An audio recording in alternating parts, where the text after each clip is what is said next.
今天的起点就是我身后的这个 Fort Vancouver， 这上面有一颗钟啊。男村民和女村民回到市政中心休干，这就是历史上所谓的命令扩张。西边的这些新领地到底是可以蓄奴还是不能蓄奴？正对 Mountain Hood 的轴线。那这个 Union Station 就是由 Henry Filler 去推动的这个铁路计划。1870年到1900年是美国史上最缤纷、最绚丽、最华丽，同时也是最贪污腐败的年代。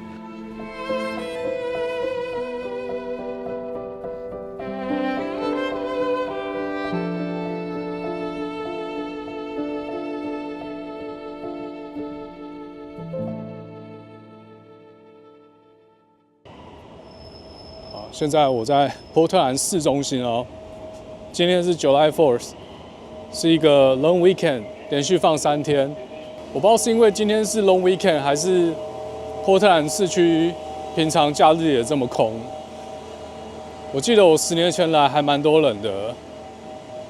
那我知道是从 COVID 加上 BOM 之后，整个人潮都越来越少，越来越冷清，很多商店都撤走了，因为当时 BLM 在整个 Portland 还闹得蛮大的，烧杀掳掠。这边有一个人住在里面啊，超臭的，经过他旁边超臭。在这么狭小的空间，可能里面有一个客厅，还有一个厕所。好，各位观众，我现在所在的位置是波特兰市中心最核心的区域。它现在这个 square 它占了一整个 block。这个 block 的名字叫做 The Courthouse Square。为什么叫做 The Courthouse Square 呢？因为我正前方就是波特兰的法院 The Pioneer Courthouse。原本这个 block 上面有一栋建筑物叫做 Portland Hotel 波特兰大饭店。那这个波特兰大饭店经营者就是刚才前面讲到的 Henry Filler， 他同时也是主导整个波特兰铁路枢纽的铁路大亨。他就是刚刚我们去的那个 Union Station 的建造者。但是这个饭店现在已经拆掉了，变成一个波特兰市的核心的 Courthouse Square。那我以前来的时候呢，广场有非常多人，可是今天真的是人变得很少。那当然还是有一些人躺在那边睡觉，或者是我不知道我不知道他们在这边是干嘛的，有一些举牌还是干嘛的。然后这个点它比较特别的是，因为它是波特兰的核心区域嘛，然后它刚好又是占了一整个 block。所谓的 block 就是有4条路经过它，一个井字，它中间那个它是就一个类似我们在玩井字游戏中间的那个区域。那它最有趣的就是它每一条路嘞，就是把这个区域隔起来的那条路，它都有轻轨经过，所以它是一个轻轨的核心。像我后面这边有一条轻轨这样过去，然后这个方向也是有一条轻轨过去，然后我正前方也是有一条轻轨，然后后方也是一条轻轨，所以就是不管你要去东去西去南去北，所有都是做到的 Courthouse Square。在这边下车之后转车。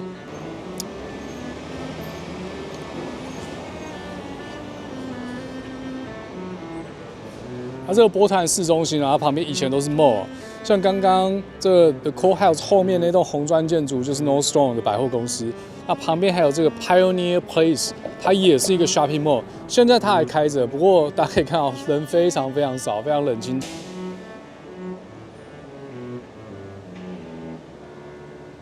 我现在的位置在 Chinatown 旁边 Willamette River 的 Waterfront。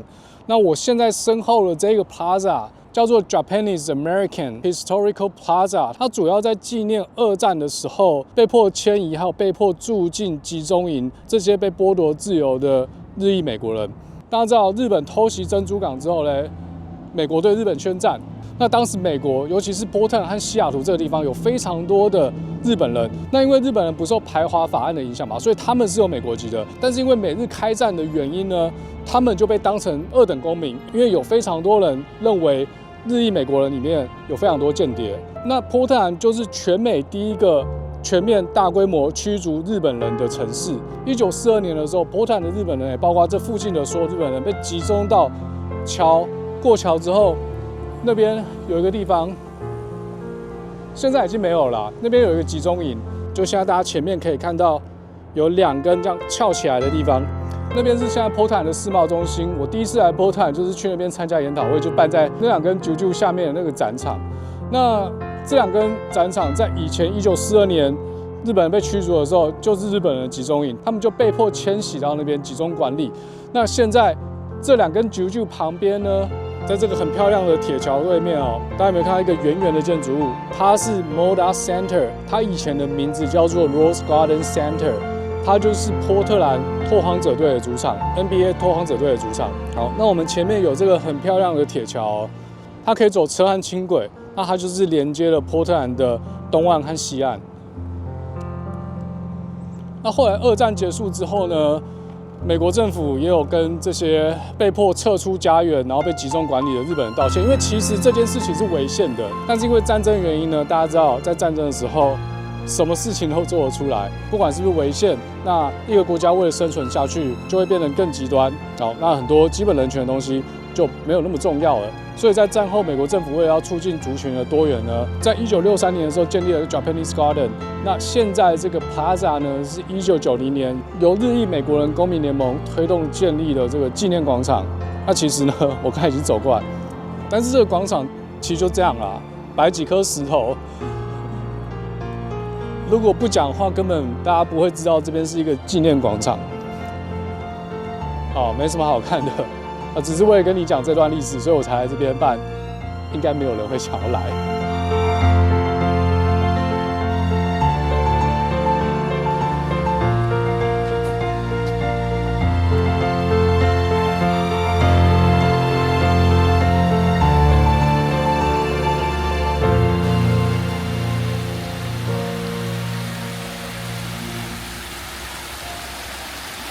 各位观众，我现在在波特兰的 Japanese Garden 的正前方。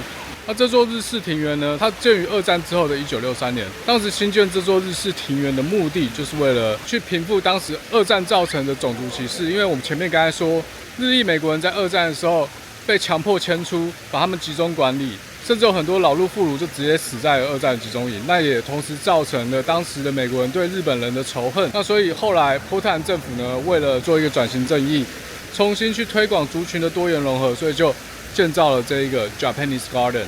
那这边有非常多的日本观光客会进来，在这个异国呢，看看他们的文化是怎么在美国被保存的，然后顺便了解他们过去2战的历史。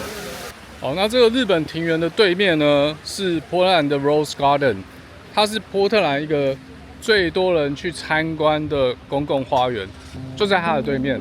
那这个 Rose Garden 呢，它成立的原因也是因为2次世界大战。当时，2次世界大战因为欧洲地区饱受战火的摧残，所以那时候很多人把欧洲古老的玫瑰株这些玫瑰的品种带回到波特兰这边，全部集中在这个 Rose Garden， 然后做成一个玫瑰园。目的就是为了去保留这些很珍贵的玫瑰品种，满坑满谷的玫瑰。那现在刚好是玫瑰的花季。好，那这个玫瑰园是完全免费的，它跟 Japanese Garden 不一样。Japanese Garden 要买票，但是这个 Rose Garden 呢是一个公共财，所有的市民、所有的游客都可以自由的进出，啊，它不需要钱，是一个波特兰当地非常热门的周末休憩的景点，真的非常多人哦。啊，有当地人，有游客。这个 Rose Garden 的大小，它的规模算是蛮大的。有各种的玫瑰。Sabi, don't do that. Sarah, don't do that.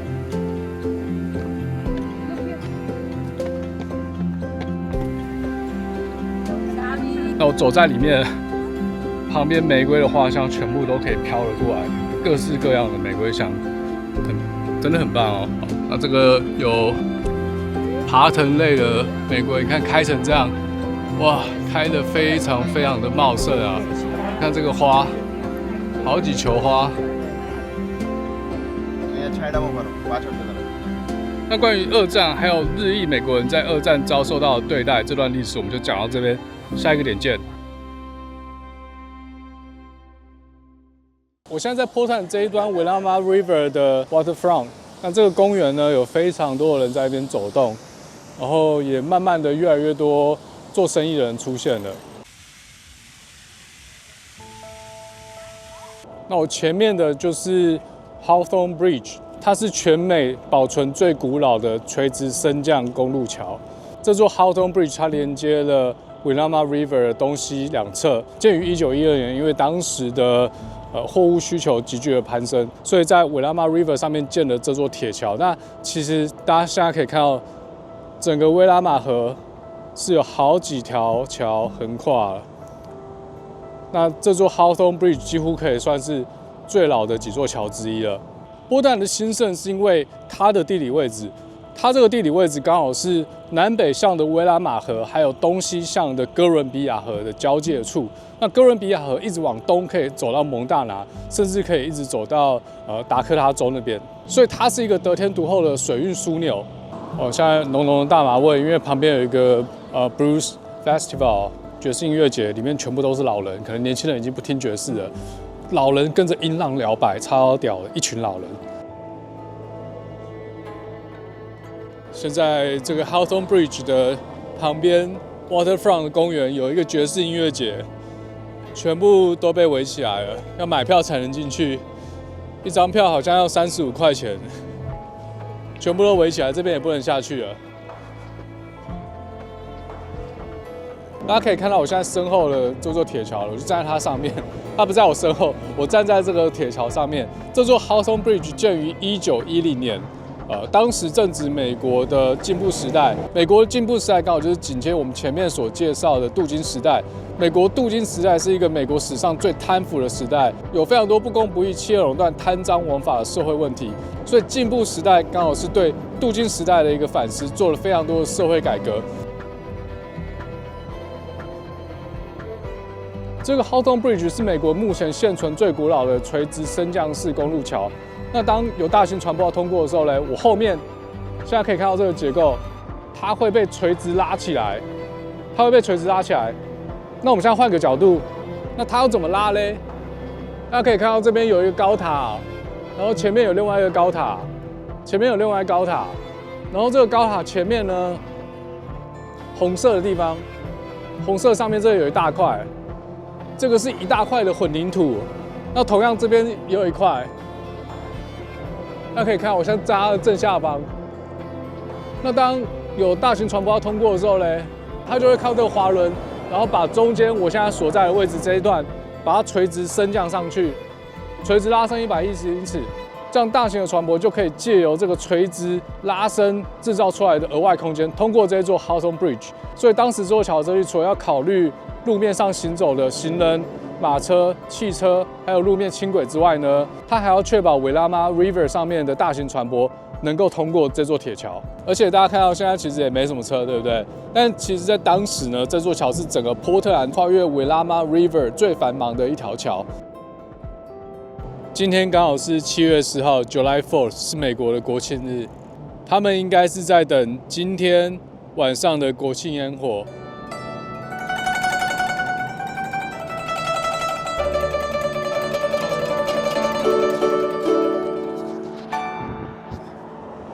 我现在所在的这个桥嘞，它的名字叫做 St. John's Bridge， 它是1931年落成的钢结构铁桥，它横跨了贯穿了波特兰市区的 Willamette River。那波特兰市区就在我现在的左手边，那我前方就是波特兰市区，现在下面这条河就是 Willamette River， 它贯穿了整个波特兰市区。那右边这个有一些建筑物的，就是波特兰的 Downtown。那现在大家可以看到，已经没有太大的船舶通过 Willamette River 了，大部分比较常见的就是那种小小的拖板船，这种河运用的小船，那它可能载一些木头啊，然后载一些建筑材料之类的。那大家前面可以看得到，我就不过去了因为这个桥有点长，要走过去再走回来。大家可以看到前面我们现在上面这一段河是东西向的，然后它前面这边转一个弯过去之后嘞，缓缓的向北之后，马上就会接到 Columbia River， 所以 Willamette River 往那边走之后，拐一个弯，马上就注入了 Columbia River。所以大家可以知道，现在我身后的这一段 Willamette River， 它其实已经是最宽最深的那一段了，但是其实也不是很大嘛，甚至比我们的淡水河还要窄。所以大家可以知道，航行在 Willamette River 上面的船只呢，它的吃水量是有一定的限制。这也就是为什么当波特兰到西雅图的铁路开通之后，波特兰西北区经济重镇的地位就被西雅图取代掉了。因为呢，它的港口吃水不够深虽然说它有3铁共构，它是河运要道、铁路要道，还有公路要道，但是它的致命伤就是它没有一个好的天然港口来停靠大型的运输船舶。我现在在这个桥的正下方哦，它是一个还蛮漂亮的公园，然后草皮整理得非常干净了。但是我发现一件事，就是这个公园可能是有一个特殊的意义啊，或者说一个特殊的场所，就是我看到非常多的 LGBT 的族群在草地上休息。那大概至少有个3对4对，都是女童啊，所以我在想这是他们一个聚会场所，我不太确定，知道跟我讲。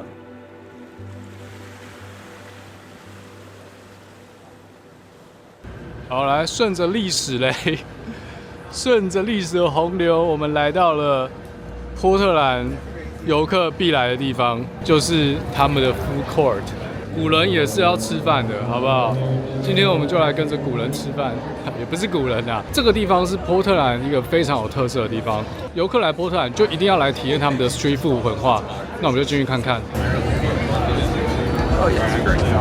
哇，现在整理得很棒哎，中间还有这个长桌可以直接在那边吃，而且吊了很多花。以前是还蛮乱的，然后这个 food court 想上厕所还有这种非流动式的厕所，外面看起来蛮干净的。那波特兰有好几个 food court， 这是其中一个，它不是唯一一间 food court。那我记得我上次去的应该是我也忘了，不重要，可能就这一个。好，真的忘了。那我们来看一下这个 food court 有卖什么。巴比伦呢，这个应该是中东食物。哦，这边有 waffle， 卖咖啡的 waffle。然后前面进来那家最多人，叫做 Tokyo Sand。吃 sandwich， 但是是日本口味的。好，这边有一家日本料理了，煎饼果子。这边真的是蛮多日本移民的。Burrito， 这应该是南美的泰式料理。Gyro， 也会有人在外面举牌，就是赏点食物吃这样。西北区这边都蛮左的，所以在food court旁边举牌，很有机会是可以得到别人的帮助，可能买一份食物就给他填饱肚子。这个是伊拉克的食物哦，店主是一位女性，然后她穿的这个全身罩住的罩袍叫阿巴亚。啊，这个车很高级耶，我靠！这个是 Chinese food， 中餐，还有一些烤肉 ，yakisoba 炒面。啊，这边气氛很欢乐。这喝什么啊？这是有酒精的吗 ？Dirty sodas， 这个是色素饮料就对了。哦，这是卖汉堡，然后还有一些混了各种颜料的色素，混了各种颜料的汽水，还有各种啤酒，有 Lager， 有 L， 也有 Stout， 有各种的。那这个太平洋西北区有做非常非常多的精酿啤酒，原因是因为太平洋西北区是一个盛产啤酒花的地方。美式的印度啤酒 IPA 最重要的就是啤酒花，他们是3倍的啤酒花、2倍的啤酒花加各式各样的啤酒花去做出 IPA。所以在美国西北区，包括华盛顿和 Oregon 都有非常多的精酿酒厂。那这边美式 IPA 的特色就是又香又苦。I'm not a big fan。印度料理好香哦，香气直接颜色在我脸上，你知道吗？然后各式各样的香料，刚从尼泊尔回来，好怀念哦。可是它这个香气里面又伴随了一种辣辣的味道，我觉得它应该辣椒放得很重，我光闻都快流汗了。哥伦比亚菜 empanadas， 我继续把它走完，不然我来吃 empanadas 好了。它不是咖喱饺啦，它是长得很像咖喱饺，但不是咖喱饺。美式苏许的这种肉，感觉是中东的。我靠，每个都好想吃哦，每个都好想吃哦，看起来都好好吃哦。我想要吃吃看那个，但是我又想吃吃看 empanada， 然后又想要吃吃看 biryani。我决定来吃一个 empanada， 来 classic beef， 2个7块钱哦，我靠，这么贵哦，2个7块钱，超贵。How big is an empanada? How big is it? 247, right? Yes, 247. Oh, okay. I'll get the number 1. 哇，终于拿到了，等超久。他说5-6分钟，结果等了20分钟，生意太好了。来，这是我的 empanada， 3个 empanadas 刚好是3个不同的口味，现在我也不知道哪一个是哪一个，就只能开盲盒了，好不好？吃了之后就知道。然后我还加点了一杯可乐，因为我好渴哦。这可能也不是可乐，这是 Colombia Soda 吧 ，Colombia Soda 不知道是什么东西，我先喝喝看，好渴哦。我告诉大家是什么，看颜色哈，这跟我们台湾一个饮料超级像，连颜色都超像。好，给大家3秒钟猜，这个 Colombia Soda 什么饮料？意大利，意大利它喝起来跟维大利一模一样啊，这个东西喝起来就是维大利啊。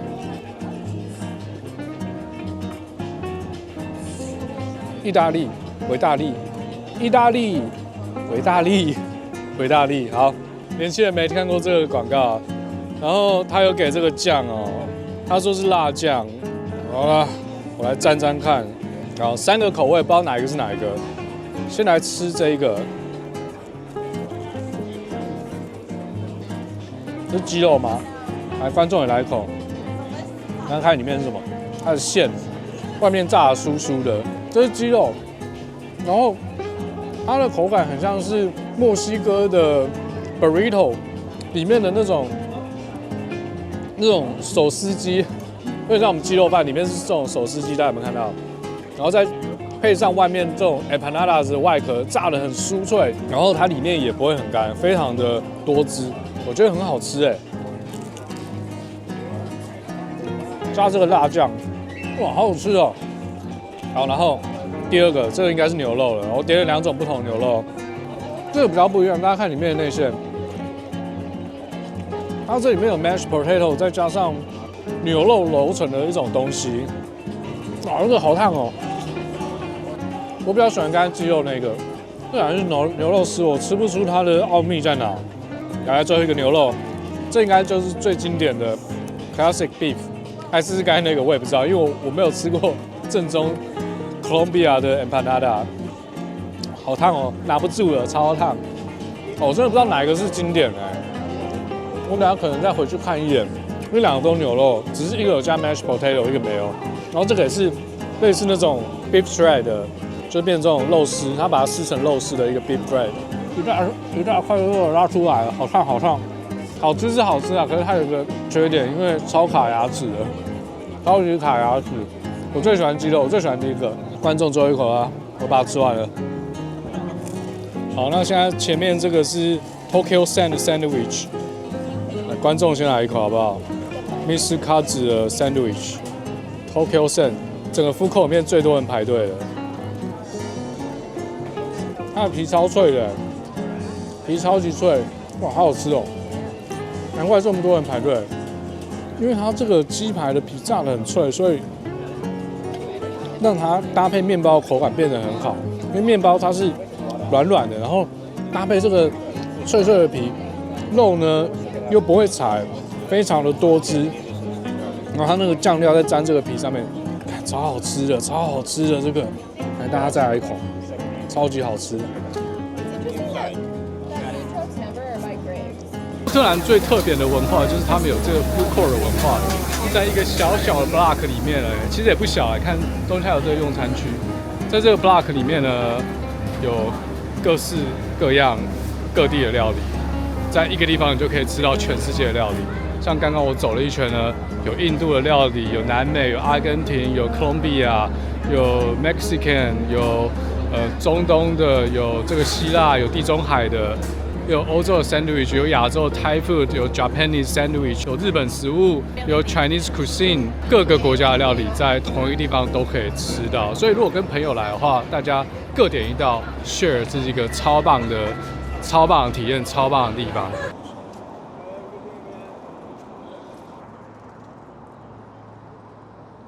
我后面这个商店呢，它是一个书店，叫做 Powell Books。它创立于1971年，是当时全美最大的独立书店。大家看到这个路口小小的，对不对？它里面超大，它跨的是整个 block， 总共占地6300平方公尺，里面分为8区。那因为里面错综复杂、高高低低的起伏，所以它整个书店很像一个迷宫，每一区用不同的颜色隔开。那这间书店它同时卖新书也卖旧书，它收集了非常多的二手书，尤其是它里面还有上千本的真本书，就是那种可以在古董店拍卖的那种古书哦，比如说《哈利波特》，那当然《哈利波特》是近代啦，比如说《哈利波特》的手刷，它有很多这种真本书的收藏。那这个 Powell Books 呢，它不仅是书迷的天堂，它也是波特兰当地最重要的文化地标。那我们就进去看看，这边游客就多了。10年前来过一次，好久没来了。我们来看一下里面有没有变。号称波特兰的成品，这已经有50年历史了。这个书店50年历史了，成品有没有它的一半？成品好像都快不行了。它这间书店还伫立在这边。大家看到这个每一区它是高高低低起伏的，它用颜色隔开了。这跟图书馆一样，它还有每一个 aisle 每一个书架都有编号，上上下下，大家有没有看到？这上面还有1层楼，全美最大的独立书店。它同时也是对抗亚马逊的一个代表。整本书的开放时间是每天早上10点到下午5点。pass， 他要拿到 pass， 我去问一下，要跟前面拿 tag 才能进去。然后我要问他可不可以拍，哦，那他说可以拍，但不要拍到人。Bible， 哦，这是圣经，大家有没有看到？这个是当时不知道哪里出版的圣经啊。这边有日本的浮世绘纪念品 ，Rare Book Room，A Trilogy of King Lear。它这个小本的复印品，这应该是这一本要20块钱哦，hardcover， 是一个纪念品。First edition， William Penn Dubois， 我不知道是不是法文。Giant Auto 是一只狗狗啊，还有 music sheet， 各式各地的窗花。Is it something like sketch technique book? Yeah, it's like a perspective. It's an early perspective book. Perspective, yeah, I see. 17th century. How old is it? 17th century. 17? 1600s. 16. Yeah. 哦，接近文艺复兴末期的一个透视技法的教科书，教大家怎么画透视技法。好，那我现在来到了 Golden Room。Golden Room 里面展什么？不是展什么，卖什么？漫画书 ，manga。来，大家看一下，超屌的哎，各式各样的漫画，有海贼王哎，有海贼王英文版海贼王。然后这是什么？我已经好久没 follow 了。这什么漫画？知道的跟我讲好不好？宇宙检阅官，这边都日本漫画。这个是怎么画风很像《进击的巨人》啊？这是画的有点烂。异界史啊，不要乱说什么有点烂。这是哪里的漫画啊？这是日本的吧？哦，这不是漫画啊，这个是小说哎。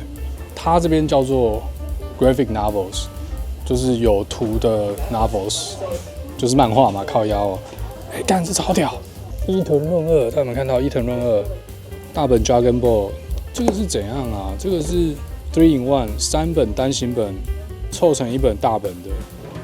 哦，我小时候曾经想过要当漫画家。流浪剑客 Kenshin 剑心的，我家有一套。啊，咒术回战23集了，哇，一本要12块，我操！看美规的漫画一本要12块，这样美规吗？任天堂美规，任天堂是这个有算美规是不是？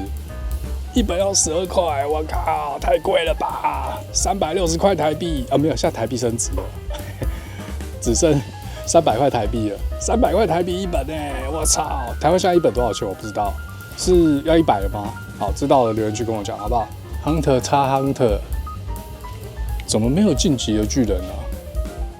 所以美国没有那么红吗？不可能啊，在 Netflix 上面有上的应该会红啊。怎么没有晋级的巨人？我再看一次。哦，我看到一个经典，悠悠白书，这一层都是一些漫画呀、科幻啊的小说，这一层就是我的层啊，我就住在这一层，奇幻、科幻，还有漫画，这一层也是最多人。好，这个书店外面有一个这个装置艺术哦，我靠，在那边抖的，不知道在抖三小哦，这个很像一个巨大的龟头在这边抖动，这不知道是谁设计的一个大型龟头。上面这是钢缆吧？哇，他们这些人在摸这个龟头。前面有一栋比较新的建筑物，这个好像以前没有，是新盖的。少数波特兰市区一个新盖的建案。